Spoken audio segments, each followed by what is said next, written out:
တင်းသွဲထူးထူးချက်ထမင်းလေးပေါ့နော်တင်းသွဲထူးထူးချက်ထမင်းလေးချက်ပြပါဆိုလို့အကြောင်းမို့ तू တားရောင်းရတာကိုထမင်းလေးလည်းလှတယ်နောက်ထမင်းအေးလည်းမမဘူးပေါ့နော်ကောင်းတယ်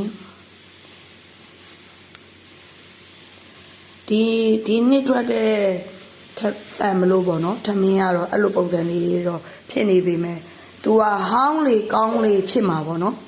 ဟောင်းလေကောင်းလေနောက်ပေါ်ဆန်းမစားခြင်းဘူးဈေးလည်းတအားချိုတယ်ထမင်းသားလည်းမမာခြင်းဘူးအေးရင်ပေါ့နော်ပူအေးသူကလုံးဝမမာဘူးထမင်းကရှယ်ပဲနော်အကြောင်းကိုဒီလောက်ရောင်းရတာဒီ6လပိုင်းအကုန်ထိစံတဲ့အိတ်ဝယ်ယူလို့ရှင်9500ရပါအောင်မယ်အမြန်ဝယ်ယူဖို့တော့လိုပါတယ်ရန်ကုန်မြို့ပါ